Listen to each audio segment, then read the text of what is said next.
और कुरान मजीद को पढ़ने का, तदब्बुर करने का, कुरान मजीद की तालीम को आम करने का, कुरान मजीद के इदारों को मजबूत करने का जज्बा अपनी तबीयत के अंदर पैदा करें और बताएं कि हमारी मस्जिद में भी कुरान का निजाम चलेगा और हमारी पार्लियामेंट में भी कुरान का निजाम चलेगा।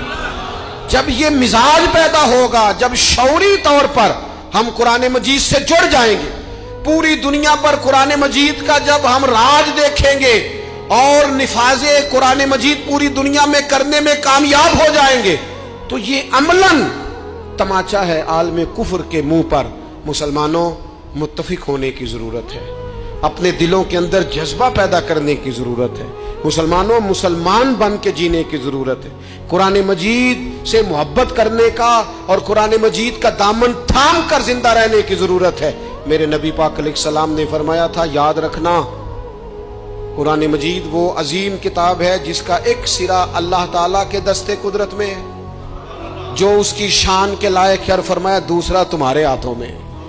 कुरान को कभी छोड़ना ना, वरना गुमराह हो जाओ।